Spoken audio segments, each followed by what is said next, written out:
Welcome back to the To Be Better podcast. Before we get into the intro, we have a little bit of a disclaimer that we need you to hear. We are not the experts of your life. You are.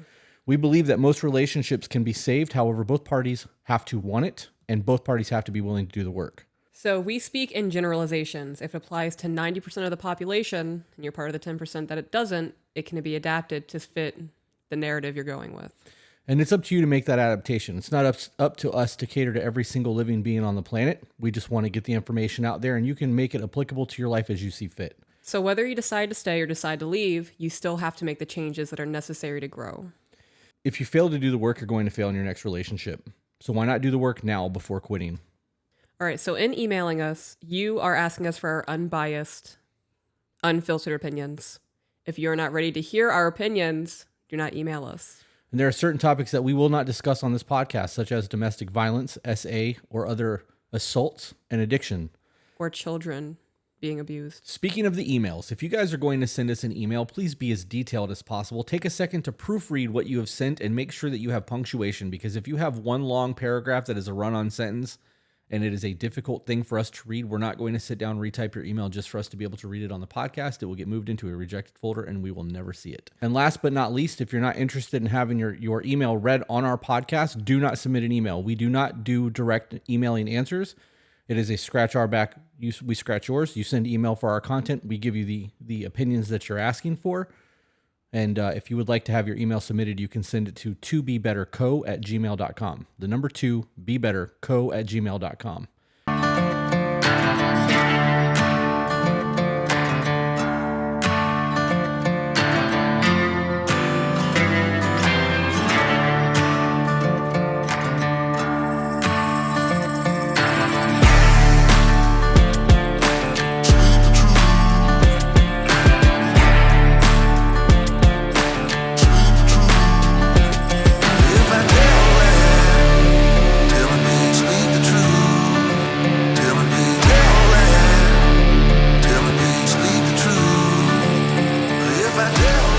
And we are back. We're back. Episode 11 of the Side Piece. Side piece. We're going to allow something that we saw on TikTok dictate our conversation today.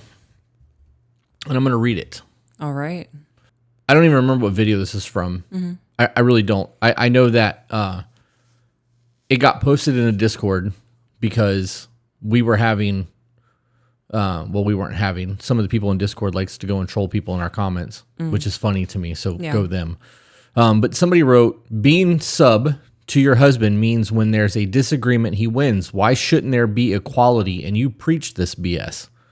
Somebody wrote, she didn't say a single thing about that. Then he wrote, she says it consistently. And I was like, you clearly know nothing of our content. Nice try, though. And then he responded to me. I'm assuming it's a him. It may not be. She is saying she's subservient to you. Look up the definition. I don't think I've ever said subservient. No, we have never said on that. the podcast ever. No, we haven't. It's crazy how people add words Right. to manipulate what is being said to fit their agenda or the filter of what they perceive their reality to be. Right. When we talk about being a sub, it has nothing to do with the way that we function in our marriage. No. It's purely playtime. We do live that life 24/7, but when it comes to decision making, that's not how things work. Yeah. And we've talked about it a lot on the podcast. You have graced me with the ability to make the final decision about our life because you trust me to do that. But I have never once made a decision and then been like, oh, by the way, I did this. If it's a life-altering thing or something that is very, could affect your life or change your life in any way, shape, or form, we discuss it. Right. And I take your opinions and your thoughts and I weigh them against my own and other information that I'm able to get, external data, and I look at the pros and cons and I make a decision that's best. And we discuss that before I actually make a decision. And the decisions are actually discussed. Yeah. I take your opinion heavily. There may be times where I may veto something and go, hey, this is the way things are going to go. The only time that emergency power has ever been enacted in our relationship is after a hurricane. No, before the hurricane. Oh, yeah. When I was like, come on, let's go. Yeah. Yeah. I mean, after the hurricane, too. The whole hurricane process, you had final word on everything. Right. But that comes down to a level of trust. And submission is different than subservient. The idea that you are some sort of slave in our relationship is nonsense to me. And the fact that people want to try to spew that shit on the internet just blows my mind. Right. You submitting to me in our marriage and in the other terms when we talk about playtime is a twofold thing. You submit to me as your husband in our faith because I've shown you that I'm a man worthy of submitting to, and you trust me to lead. The servant aspect that he wants to talk about, calling you subservient, we serve each other. We do. The things that I do, the provision, all of that, leading, protecting you, taking care of the kids, is me serving my family the best way that I can. It has nothing to do with just being the big dick swinging in the house. Like, you guys are just going to do whatever I tell you to do, because it's not how that works. And the fact that people want to make that a narrative is ugly. And quite frankly, it's kind of disgusting, because it is very disgusting. It shows how ignorant they are to people who live that life. So the whole point of this episode is actually to talk about the stay-at-home wife, stay-at-home mom situation, as well as leadership in the home. And I don't know if we've done one of these. I probably should have looked before I started this podcast, but I'm going to look right now. Okay. Because now I don't know. I don't know. I can't believe we did the one chip challenge. Yeah, me either. I look at that box and my throat hurts. Yeah. So our first side piece was contracts, boundaries, and expectations, bachelor parties, self-care. We've done side piece 2 was her boundaries and attention from outside sources. Side piece 3 was big decisions and how we make them. So there was a big decisions discussion.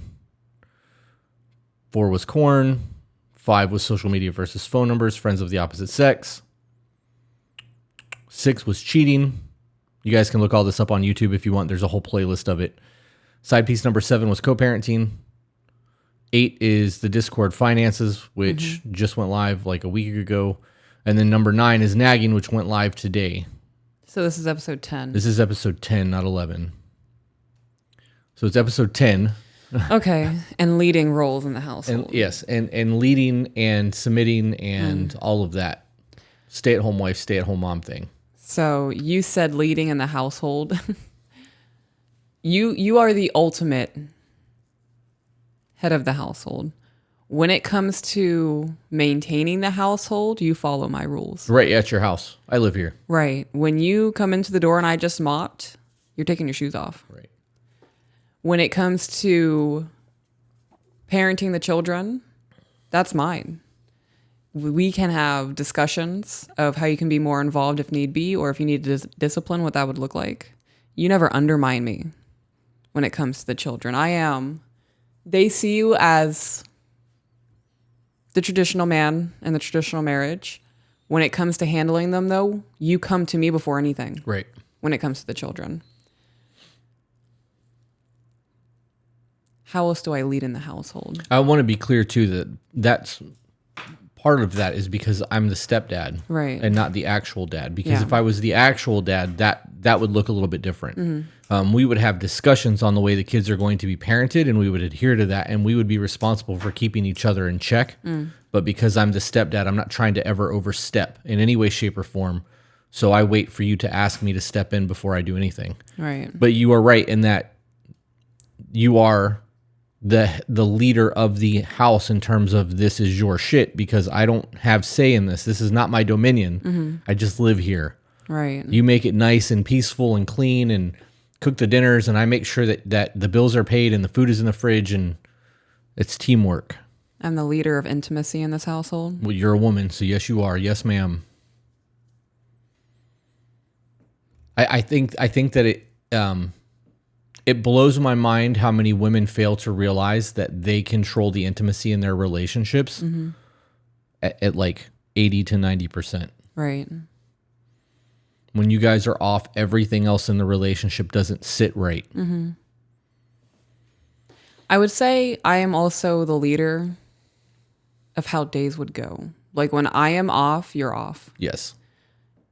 And I'm not even bitchy about it. Like, I'm not trying to be a hurricane and ruin anybody's day. It's just, you can tell when I'm not myself, and it affects your mental state. Do you think that's because I pay attention and I'm attentive? Or do you think that's just normal for all men? Because you know how many people are like...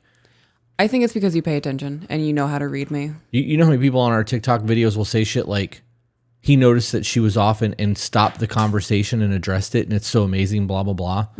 I didn't think that I was doing anything special. I could tell things weren't right. I'm trying to fix it. Like, that doesn't seem like a crazy thing to me, but I'm also not a woman and I've never had to date a dude, so...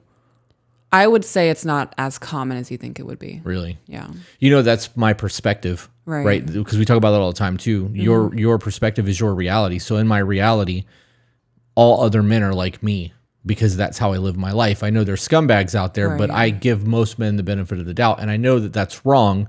I've had to dial that shit back.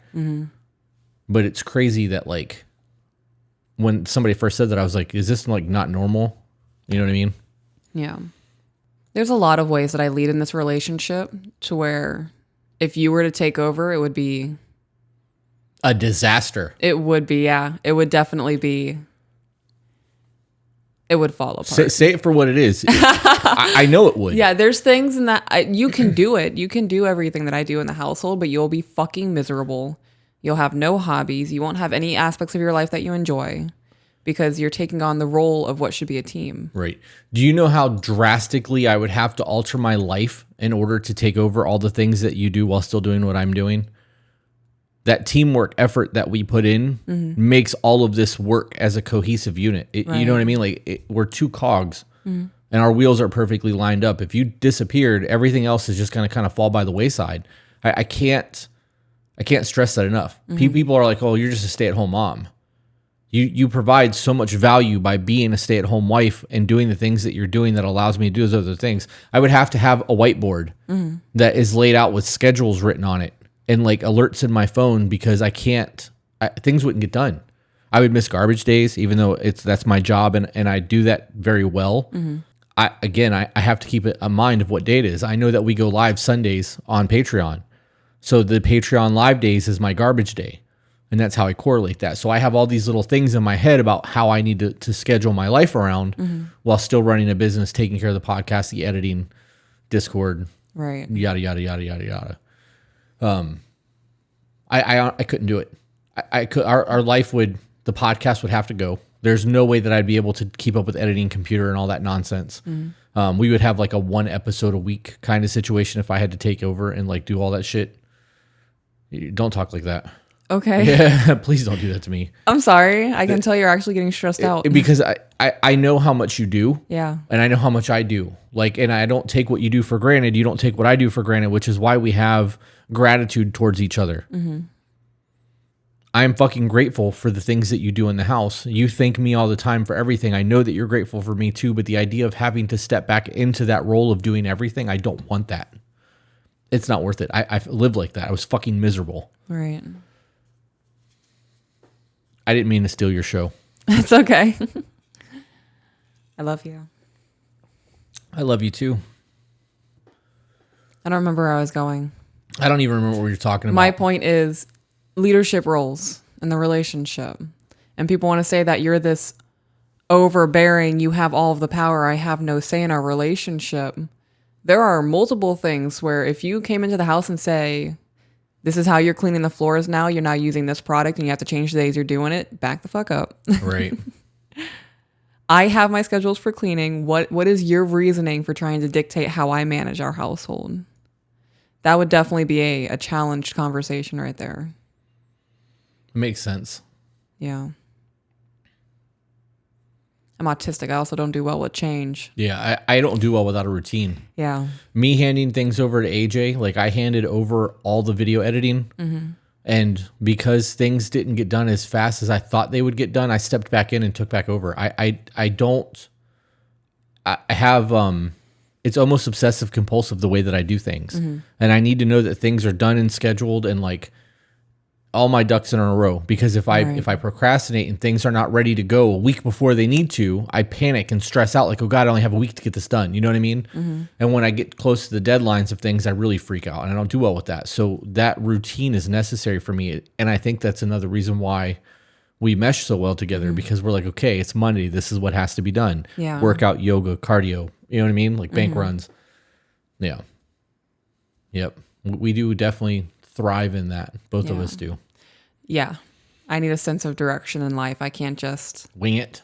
be meandering around and hoping something good falls in my lap. Yeah. Until then, just gonna fuck off. Oh, that just gives me anxiety. Yep. I need structure and balance and self-care. So when it comes to the trustworthiness or the confidence in me to lead the way that you've allowed me to lead, because like I said earlier, this very much is you have graced me with the final decision making. For those women who want what we have and want the traditional relationship and are new to this because they've never met a man that is capable of leading, or they've been taught their entire lives that men are untrustworthy dogs, or whatever the situation is, what were things that you looked at in me that made you go, okay, box checked. Okay, I think I can trust him to lead the household. Oh yeah, I'm definitely submitting and letting him lead. So box being checked, that made me more gravitated towards you. You're a man of your word. I've never seen you go back on your word. You are early to scheduled events. You have respect for other people's time. You are someone who is meticulous with their finances. What else? The time thing got to you, huh? Why? Yeah. Yeah. Yeah. Not why. Yes, it did. I am somebody, if I am early, I'm on time. If I'm on time, I'm late. Yeah. I get very anxious when I know I need to be somewhere. I will probably get there 20 to 30 minutes early. I heard somebody say today on a YouTube video, there is no excuses for responsibilities. And I think that's the way they phrased it. Basically, dude came in late. He had a flat tire. He had to change his tire on the interstate. And when he got there, the guy was like, whoa, slow down. And he told him that. And he's like, damn, he's absolutely right. Because I have the responsibilities. There's no reason for me to be late. I could have left a half hour earlier and I wouldn't have been late. I'm that guy. If I know I have to be somewhere at 5 o'clock and it's going to take me 15 minutes to get there, I'm leaving 45 minutes early and I will sit in the fucking parking lot and play on my phone. Yeah. Because I don't want to show up there and be like, hey man, sorry I'm late, because it makes me look undisciplined. So the fact that that's a thing for you makes me feel good because I kind of pride myself on that. Yeah. What else? I had another one.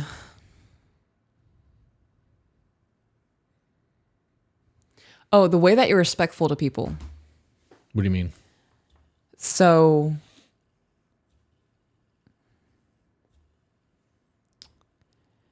there was a moment where there was a customer complaint about something. They came in and you guys were having a face-to-face discussion about it. He was being very irrational. I actually know exactly what you're talking about Things, and you handled yourself very well. I could tell that you were becoming frustrated. Oh, I was and fucking agitated. heated. I could tell, but you were still very professional. You weren't becoming angry or raising your voice or being defensive.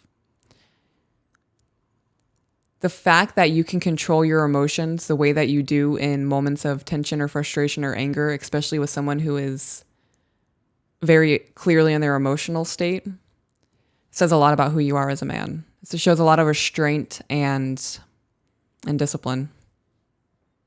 Yeah. I wanted to choke the fucking life out of that guy. I know. He did great. Yeah, I remember that day.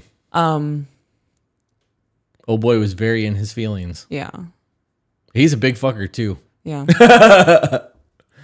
Yep. I have never heard you call a woman a derogatory name in a disagreement. You know, I recently started saying bitch. Not like in a derogatory manner, but like, ooh, bitch. Yeah. And like, I never talked like that. Huh. I don't know where it came from or why it started, but I've noticed myself doing it every once in a while. And I think it's because you've done it. But it bothers me that you do that? that I do it, because when I do it, I'm like, I shouldn't have said that. Like, that's a derogatory thing. Yeah. That's like calling a special needs kid the R word. Like, you can't do that anymore. This isn't the 80s. You got to stop. Right. But you're right. I don't do that. I have never heard you speak ill on somebody from your past and they being the sole the sole source of an issue in your life. You've always had accountability. What else checked my boxes? Can we talk about that for a minute? Okay. Because while you're thinking about it, also Nicole's about to drop off money at some point, so I may have to step out. But Okay. when it comes to that accountability with people from your past and being able to own your shit, that's how we grow. We talk about this all the time on the podcast. I just want to reiterate for those of you who are listening or watching, if you go on a date with somebody and you're talking about their previous relationships and the other person in the relationship is always the problem, that should be a huge red flag for you. Red flag. That should be a put your phone down, really start listening to what's being said, because he or she has got a fucking problem, and that is their lack of accountability. Yeah. There's always something that you can learn from past relationships, things that you could have done differently to have gotten a better outcome, no matter how bad the relationship was. And I'm not saying that you're at fault.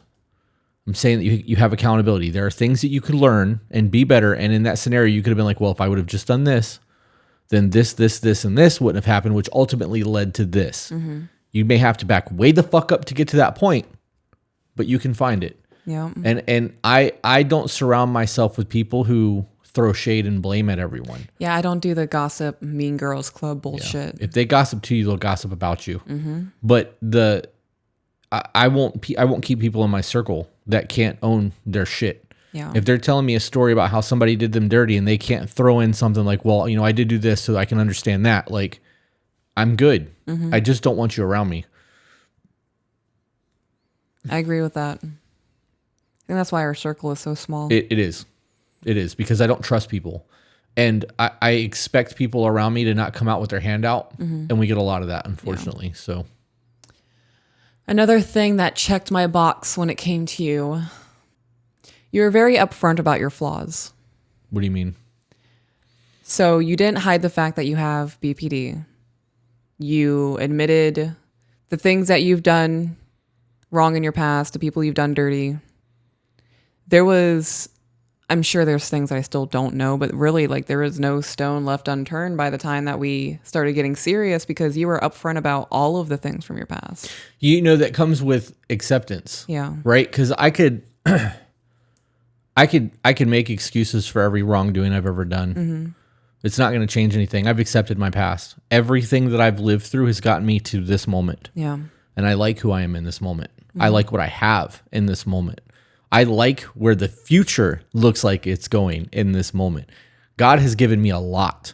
I have been blessed, and I am fucking grateful for it. And if I wouldn't have had all of those shortcomings and all those failures and all the times that I've had mud on my face, you know what I mean? I wouldn't have learned those lessons, and I wouldn't be where I am. Right. So it's very easy for me to talk about all that shit because there's not a layer of guilt. I get that. Yeah. I could keep going, but I would say that those were the bulk Yeah. of the reasons that I've decided to trust you and submit to you as your wife. You're a man of integrity. Yeah. That's tattooed on my thumb right there. And I did that so that when I shake people's hand, because they always have to look down to make sure that they're going to nail the proper cup. handshake. Yeah. Yeah. And I know they see it. And that you can scan something and your brain will read it. You may not be able to read it as it happens, but when you go back to it, you already know what it says. Right. Because your brain can take the information, and it just takes a minute to process. So when they see that, subconsciously, they see the integrity on my hand. And if they're looking at my hand the entire time and I'm looking at them in the eye, I know they're focusing on this and not at me. So I like that. Psychological warfare. It's pretty neat. Yeah. The confidence is sexy. I'm here for it. Yeah. Yeah. It's some of that's a front. It is. What do you mean a front? It's a front. A facade? It is. Are you faking the confidence? At times, yes. At times, yes, because I know what I look like. Right. And I know that there are people out there who are much further along in business and has had a lot more success and a whole lot more failures on top of their success and still have success. And those people expect a certain thing from everyone. And I don't want to be fake, but I also don't want to look like I'm insecure. So there is an extra level of I got this when I'm around those people, even though I inside am am very unsure of things at times. Yeah, I get that. But I also think that there's a lot of people who have that, especially when you're going into unfamiliar territory, and anybody that goes into unfamiliar territory and just has an air of cockiness about them, I think that could be very problematic. Yeah. Yeah. So when it comes to, I'm trying to ask questions on all this because that's how these things go. Mm-hmm. Whenever we do these side pieces, we never have a conversation laid out. No. We sit down with a broad topic and then try to fucking figure it out as we go. And sometimes it works really well, and sometimes it is a complete disaster. Nobody ever sees the footage. Okay, so I have a question for you. Okay, good. As a man who was were you looking for a traditional wife? I wasn't looking for anything. I didn't want another woman. After my divorce, I was good. Yeah. Didn't want anything else. I came in like a wrecking ball. But yes, that was something that was on my priority list. If I ever met another woman and decided that I wanted a relationship and was going to pursue something, a traditional value situation was a top 3 thing that I was not willing to forego. So as that being your top 3 thing, what were some of the things that I did that made you go, okay, she is application submitted for submissive housewife?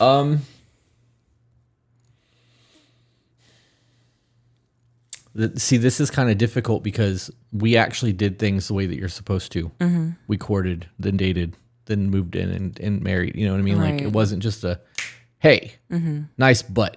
Want to move in and play house? Like, it didn't work that way. There were things, though, like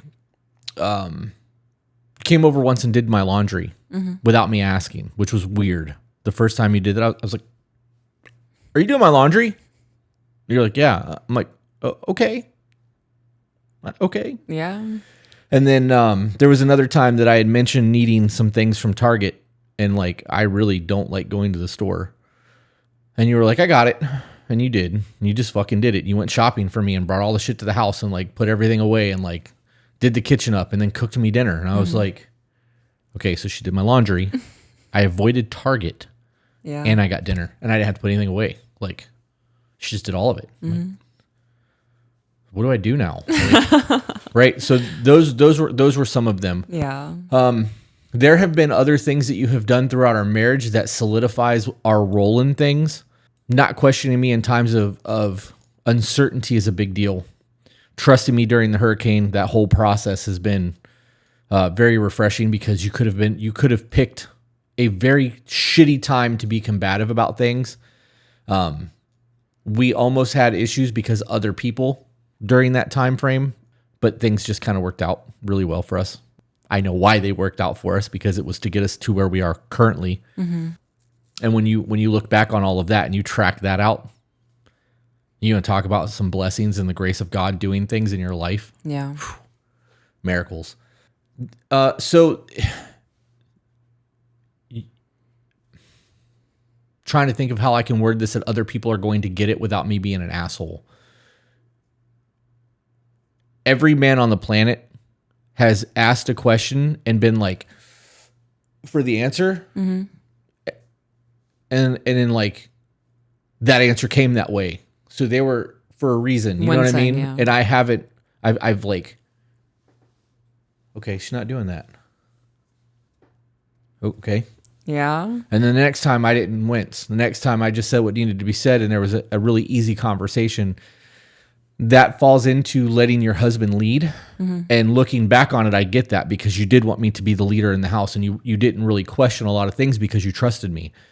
When you're so used to having combative conversations, you pick and choose your conversations diligently.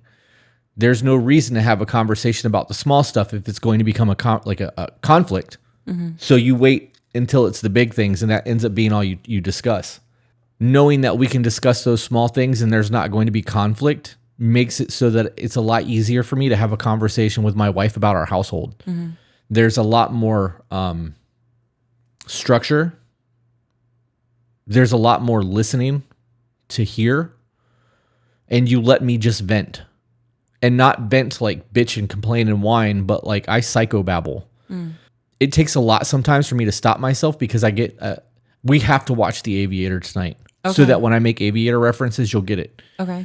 There's a scene in that movie where he's like, he starts talking and he's like, he keeps talking and keeps talking. And like one of his friends have to like move him away from somebody because he can't stop that cycle. And I do that. And I catch myself in the process of doing it and I've got to stop myself. But you never go, hey, you've said that 3 fucking times. Like you've always just let it happen and like play out. So there's a comfort there. And because I have that comfort, I'm not worried about talking to you. And I think that makes me more comfortable in a leadership role in our marriage. But I also think that plays into what you asked me about you being a wife, because you never treated me like anything other than. You have treated me as if you were my wife since the beginning of our dating phase. There was never any judgment. I have told you about some of the very, very horrible things that I've done to other people. And when you tell people things like that, you expect some sort of backlash or wincing or like judgment. And I don't know if it was because you realize that I'm just not that person anymore, or that it let you know that I'm capable of doing those kind of things and I'm just maintained now. But there was a very comforting aspect in all of that as well. I don't know how else to put that. But so all of that shit added up for me. The house shit, like doing the dishes and the laundry and going to Target and doing stuff like that is cool. Like it showed me that you are wanting to do that. But it also doesn't say that that's going to be who you are, because in the beginning stages of relationships, people want to do for each other. The fact that you still do those things is what matters. Like, so. Would you say me not throwing your past in your face is also a part of? A part of what? A part of what makes you a good wife, or a part of why I see you as a traditional wife? I need to know where that's going. I don't really know where I was going with that, because you said that you've been able to tell me your past and it's been comfortable for you. Right. So that falls into the trust aspect of things for me, because vulnerabilities and emotions are weaponized against men, heavily weaponized against men. And we've even made TikToks about it. And it took a while for me to get comfortable with telling you some of the vulnerabilities that I have. And like, I can cry in front of you. And it doesn't faze me. My breakdowns are few and far between because I'm afraid to let those floodgates open. But you have seen me cry more in the last year and a half than most people have ever seen me cry in my life. So there is a comfort there in knowing that I can be vulnerable with you and show you that side of myself and not have to go hide that shit from the world, because I don't believe that you're ever going to weaponize it and throw it in my face.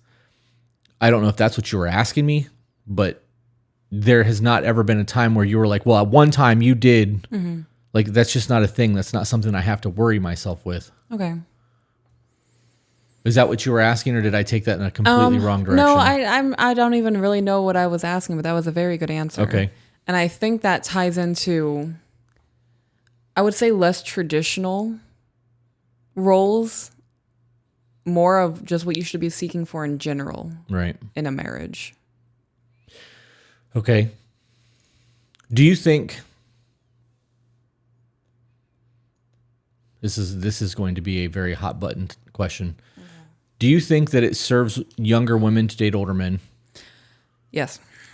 Do you want to elaborate on that at all? Because there is an age gap. There's a little over 10 years between you and I. Yes. So boys, guys in their 20s, they still act like boys. Not all of them. There are some 20-year-old dudes who have their shit together and they're making good money and they can support a stay-at-home wife or a stay-at-home mom. I would say majority of 20-year-old dudes don't have their shit together. Emotionally, mentally, physically, financially. Older dudes mature slower than women do. They really do.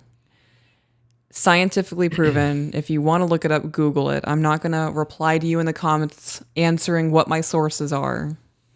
You have this amazing thing that connects you to hundreds of thousands of websites and links and articles. Yeah. So men mature slower than women. Older dudes in their 30s, early 40s, have been through shit. They have learned how to regulate their own emotions. They've learned to understand how women operate. They are less angry, more patient. They are more willing to commit.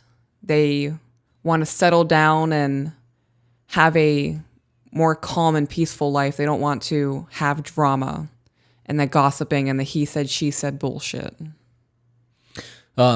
Just to be clear, everyone, these are our opinions. So Yeah. if you don't like it, you can disagree in the comments if you want, but nobody's going to read It's cool this to shit. disagree. Everybody has their opinion on everything. Right. Oh, we know because we get Yeah. it constantly. It just drives the algorithm. I don't care if you disagree. It's not going to hurt my feelings, I promise. You brought up the financially stable thing because there are dudes in their 20s that are making big money or have made it big in crypto or are millionaires from YouTube or whatever the case may be. Yeah. Those young men, though financially stable and making bank, Don't know how to handle their money. right, they are not stewards. For sure, they are not stewards of their money. But, well, they could be because they've got it. You know what I mean? Like if they didn't inherit that shit, if they actually made it and they're doing the thing, but that doesn't mean that they're going to have the emotional maturity that a man in his 30s and 40s will have. I wasn't trying to like hype up old men. I was just curious as to your thoughts on that because I've never actually asked you that. I've always been into older dudes. Yeah. I never thought that I was of quality for an older man because I knew an older man wouldn't put up with my bullshit that I had going on. So I settled. And then I got my shit together and I went after what I wanted. It's crazy to me. Yeah? Yeah, the whole situation's wild. When I know that I have friends who are in their 20s, and the shit that they do and the shit that they post and the way that they live their lives, I'm like, it blows my mind that they live like that. But I also know that in my 20s, I was a fucking dumbass also. You know what I mean? Like, there's a lot of life lessons that happen from your 20s to 30s and 30s to 40s. And I'm living them now in my 40s on my way to my 50s in 10 years. You know, it's going to take time, but, you know, who I am now is not who I'm going to be in 8 years. You know what I mean? Like, I don't know. We get a lot of emails from people who are in their early 20s that are trying to live a traditional value relationship, and they're both working. And It takes time. They're trying to figure their life out. So, you know, but we also get a lot of emails from women who are like, how do I let a man lead, and how do I find a traditional man? And like, so, you know, these are questions that we've tried to answer, and we have answered a little bit here and there, but it's not one of those things that we can just give you a bunch of what if scenarios, because it's not like you can find us at the bookstore. Like there's not a puppy shelter for good men for you to go and adopt us. Yeah, they're more than likely working. Yeah. Yeah. And when they're not working, they're sleeping. Or hunting. That's true. Having some sort of hobby that's not drinking. Yeah. Yeah, I get that. Trying to think if I have any other questions that I can ask you that would be pertinent to this. What are some things that you would make you be okay? What are some things that would have to happen 3 times for you to stop allowing me to lead? Fucking up money. 3 times? That's a 3-time, 3 strikes you're out kind of thing? Okay. Making poor moves. Like what?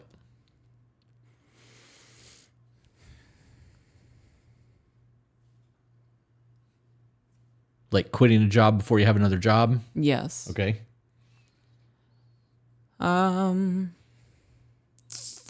Making poor moves. I would say, when I say making poor moves, I mean making a decision that would alter our life in a negative way. Okay. And that's a 3-time thing also? Because we're going to go all the way down to 1. So. Oh, we're going to go down to you get 1 warning and that's it? Yeah. Okay. So 3. Okay. Then I'm restructuring everything. Okay. I'm taking back the first 2 that I said. Okay. So 3 warnings would be our communication's not going well. Okay. I've noticed that you're pulling away from me. You're not being as open as you used to be. You're not implementing changes we both agreed upon. Those kinds of things would get 3 warnings. So as I sit down from going and collecting money from our manager that just dropped off payroll, it dawned on me that our neighbors probably think that we're like drug kingpins or something, because every day of the week somebody drops money off. Yeah, and we don't leave the house. Yeah. Yeah. Yep. And we look like this. Yeah. Yeah. I thought about that just now. She just rolled the window down and handed me a knot. I'm like, oh, okay. Anyways. All right. So was that it on the 3? Because that shows shadiness. It shows that I'm intentionally being deceptive because I'm starting to hide shit. And then I'm intentionally not making changes. Right. Okay. Yeah. 2 warnings would be bad money moves, poor decision making on behalf of the household. Lack of intimacy would get 2 warnings. How would that look? Because lack of intimacy? Yeah, because women control the intimacy in a relationship. So the first one would be, I've noticed that you are deflecting my advances. We haven't done anything in 2 weeks. And then just go from there. Like, is there something I did? Is there something going on? Are you depressed? Is there something stressing you out that you're not ready to talk about? And then we would have some conversation, come to a resolution. We would both agree upon whatever we agree upon. And the second conversation would be, so we've had the first conversation. You know how it played out. I was super understanding. Now something else is going on. You're going back on what we discussed. This is an issue for me. This is something that has to be resolved. Okay. I can go without sex. I cannot go without Intimacy. the intimacy. Right.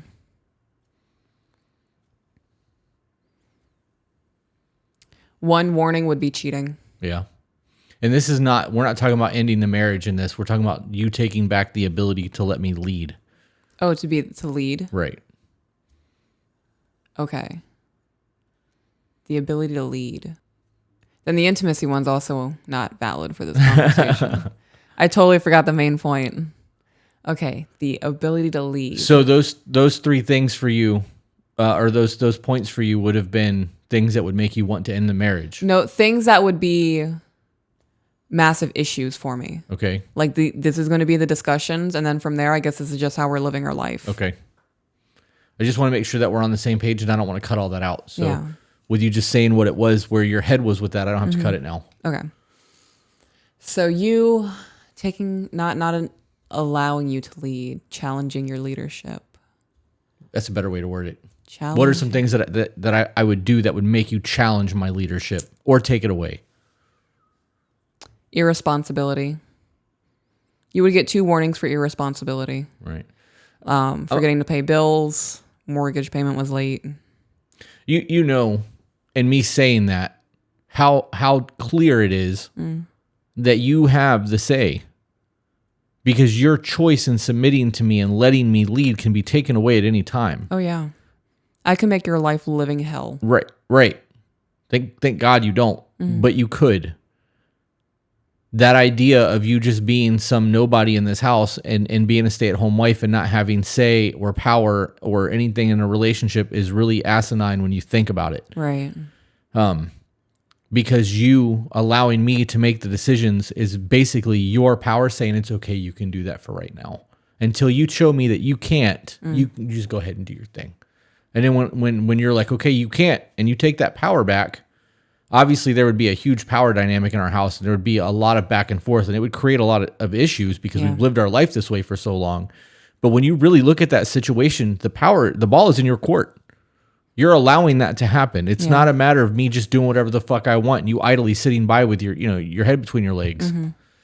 Or tail between your legs, I mean. If that were the situation where you're doing whatever you want, I wouldn't be here. Right. We would have never gotten to this point. Right. What would be the point in being with somebody if that's the case? It's almost like I have standards. Right. Self-worth? Because, I've been told by TikTok that we need to talk on that some more. On self-worth? Yeah, because we don't talk about that enough. It's not prevalent or... I feel like I say every email, where's the self-worth? It's fucking constant. The problem is they don't watch the podcast. They see a 30-second TikTok and want to run their mouth. Ew. Oh, one warning before I dethrone you. I feel like this is Game of Thrones now. Yeah? Yeah. Calm down, Cersei. What would be the thing where I say, you fucked up if you do this again? I'm the man. You would be more like Marjorie Tyrell than Cersei Lannister. Yeah? Because she also has the side mouth talk going. Really? Yep. Yours is way hotter, but she does the same thing. Thank you. She's also plays the game of Thrones. Yeah. Just like Cersei does without fucking her brother. Yeah. And I would appreciate you not sleeping with your brother if you had one. I don't have one, So, so good news for you. Yeah. Yeah. Marjorie Tyrell, not Cersei Lannister. I also like how elegant she is Yeah. as a character. I like her grandma. Oh my God, her grandma's a bad bitch. Yeah, she really is. Oh yeah. Okay, the one thing. What would the one thing be?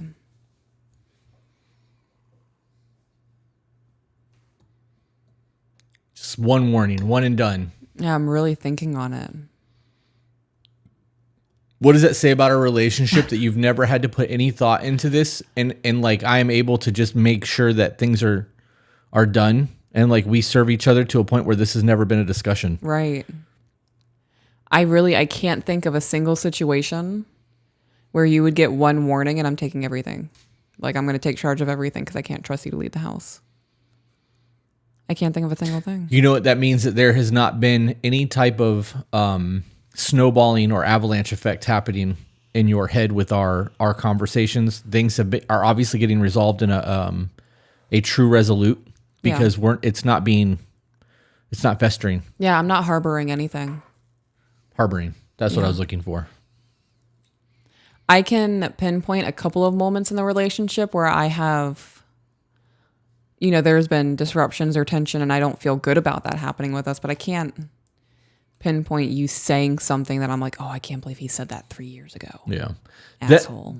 Those disruptions are normal though. Right. You are going to have days where I'm off or you're off. And if I'm off and you say something that you would normally say and I'm off, I'm going to take it a whole lot different because I'm not in the right headspace and vice versa. Right. And I say that more on me than on you because of my borderline, but that is very much a thing. You could be having a bad day or your hormones could be off because your friend's in town for the month. And we're not supposed to talk about that though. Talk about what? Your friend in town, your monthly visitor. Oh. And your hormones being out of whack and the emotional distress that comes along with it. And can we not say period? well, I wasn't trying to say that. I was trying to beat around the bush about it, but we say sex. Right. I saw something. The reason that I even brought this up is I saw something the other day where they were talking about how it is expected for us to be understanding during your hormonal period of the month, hormonal time of the month. And it is not demonized, even though that it happens monthly because your estrogen and everything that's going on in your body, that's normal. But men are demonized for their testosterone, and testosterone has become this whole toxic thing. Right. And it's the same. It's still a necessary hormone for us to function. Mm-hmm. Women have testosterone too, just a much lower amount. But we are not allowed to have those discussions because it upsets the narrative that's currently happening on social media. Right. Yeah. I don't know why I brought that up, but something that was said made me think about it. Yeah. You think of anything else to say? I can't. I know that we have that Discord question thing going on. I would like to actually do that because I am feeling a little bit better since sitting down. Okay. I think I needed to get out of my head, and this helped because it gave me problem-solving things to deal with instead of just sitting there staring at my fucking phone. So let's wrap this up. That'll be about 45 minutes, probably 40 minutes of record time for this side piece, which is about where we need to be. Do you want to talk about what happened today for our outing at the Bach Gardens?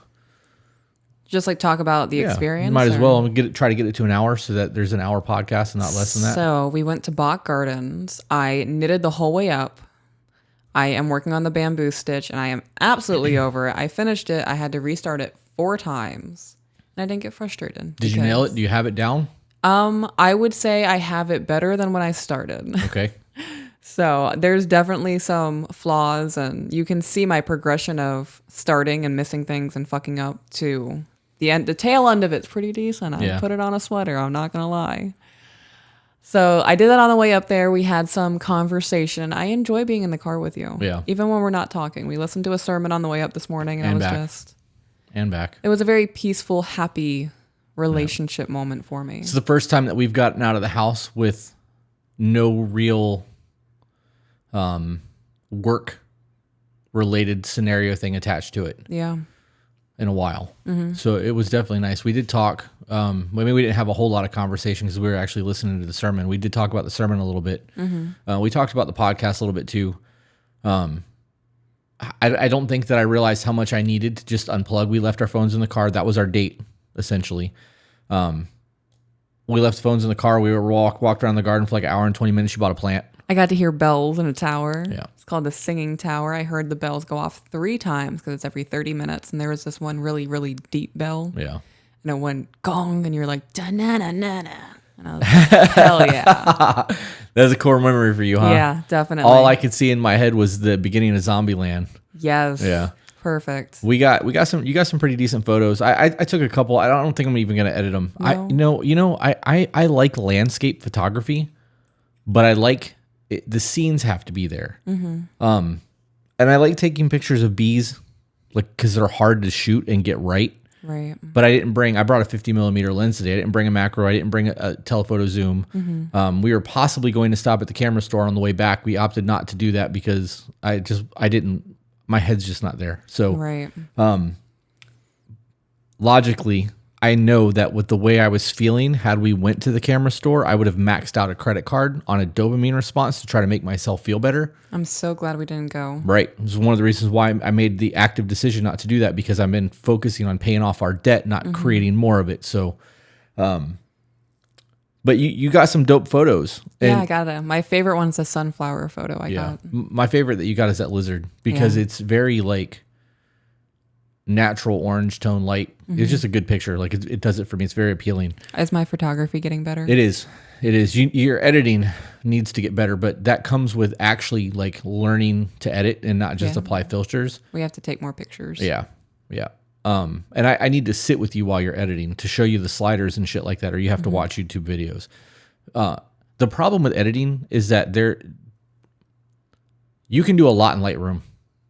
Right? Like Lightroom and Photoshop is almost the same in terms of power. You can do a fucking lot in Lightroom. And it's a lot to learn. I don't even know all of Lightroom. But when you go from Lightroom to Photoshop, it's even more. And it's so in depth. And there's so much shit you can do that you could spend hundreds of hours learning Photoshop and still not know everything. Right. So it would literally take us sitting down and like working through things and creating actions and repetition to like make things work. But I didn't get any. I only photos that I got that I liked was the squirrel photos. I had a squirrel jump on me today. Like it walked right up to me and jumped on my fucking pant leg and was like, "Hey, you got food?" And I'm like, "No, I don't have food, bro. I'm sorry." And he jumped down and ran away. Yeah. He's a chunky boy for a squirrel. Pretty chunky, yeah. It's probably because he walks up to people and he's like, "Empty your pockets." The guy who built the tower over there is Edward Bach. Yep. Saw his grave in front of the tower. That was pretty cool to see. I'm envious of his soul being able to listen to wind in the trees and all of that good stuff. You think that he's not completely sick of those bells yet? I wouldn't be. No. I love the sound of bells like that. The little tiny like twinkle bells. It's too much. Like the very nice resonating sound of a bell. Oh, I saw a gator statue that scared me. Yeah. He came around that corner. Go! I was like, it's a statue. Yeah. He looked like the mob boss gator. Yeah. What was the plant that you bought? It's a pitcher plant. Yeah. It's a carnivorous plant. Does it eat bugs? It does eat bugs, yeah. So it definitely should go outside then, right? Because there's no bugs in here. What's it going to eat? It can be an indoor plant. There's bugs in the house. There's flies and things. And it needs to go outside. You don't want to starve your plant. Is it really an indoor plant? It can be an indoor plant. Yeah, I added it to my app. Well, look, you know more about botany than I do. I don't do the plant thing, so I almost killed an aloe plant once. Really? Yeah. Cooked it. Yeah. Yep. They don't do well with direct sunlight and Florida heat. They get very brown. Yep. I got the pitcher plant and I got the ghost gray caladiums. Don't know what that is. Is it the elephant ear trees? Kind of. Is it like the pink ones that you pointed out? Yes, okay. But it's green and then it's grayish white coming from the stem in the center. Very pretty. I got a cool rock with a phrase on it that makes me feel good about my life. Hey, what was that coconut thing that we got? Oh, coconut patties. Those were amazing. I love coconut patties. First time I ever had one of those. Really? 10 out of 10. The Would mouth absolutely texture. Eat that again. Yeah. The texture didn't do it for me. It was a mixture of chocolate and coconut. Really? I'm not a big coconut fan. It was like just the right amount of coconut. It was like coconut cream. Yeah, it was good. Dipped in chocolate. I enjoyed that.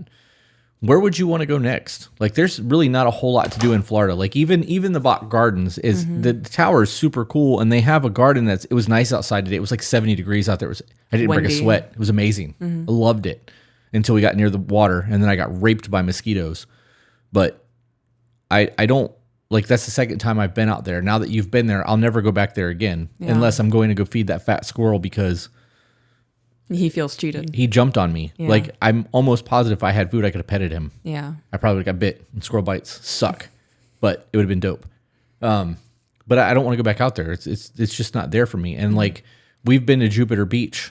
I could spend hours at that garden. Yeah. Doing what? Just walking around? Sitting. Yeah. Looking at the trees, listening to the winds. Yeah. Watching birds and squirrels and little lizards run around. I couldn't do it. While you were taking pictures of the gate, I sat down with that squirrel. And it was nice because it was in the shade, and you could see really far. Like, it was kind of nice. But that garden is the highest point in the state of Florida. It's like 360 feet above sea level, which is. How do they measure it? Yeah, I don't know. I don't know how that's measured, especially from the time that they did it, because it was built in 1928. So like, right. There's no technology. You couldn't be like, hey Google, what's the elevation right now? You know what I mean? Crazy shit. Crazy how little we actually know. Oh yeah. What else happened today that I was?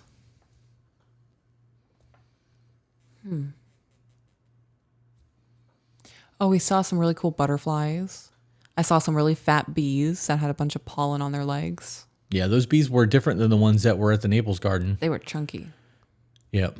I could do the Naples Garden again. Yeah. I think that all the gardens that we go to, I think that's my favorite because they've got such large ponds with those lily flowers in them, maybe lotus flowers or whatever they are, the water lilies. Yeah. Bees really eat that shit up. I've gotten amazing photos in those. I'm okay to go there next. Yeah. Yeah, I like that place. I know that you want to go to the Coral Castle. I do. It's just so far away. And like, I know that it's a giant tourist trap. So like, it's not like we're going to be able to walk around and it'd be empty like it was at Bach Garden this morning. So. Yeah, we can do the Naples Garden. Yeah. Yeah. Is there anything in Florida that you want to see that you haven't? Now that you've got the photographer eye? No. I'm going to be honest. I don't know. I like doing macro photography and single subjects. Yeah. I don't like doing landscape. I wonder if you would like the Big Talbot Island. Because, it's the driftwood beaches. Yeah. I enjoy that because you always get, you can find dead trees on the beach. So it looks cool. Problem with that is there's lots of bugs out there. Yeah. It sucks. There's so many bugs out there. I mean, I can do some research and look into places. Yeah, probably wouldn't be a bad idea. Now that we have some free time, we can actually go do things. Yeah. Yeah. Although I am pretty sure that AJ just messaged me and said that his render failed yet again. So there's a very strong possibility that I'm going to have to edit that video.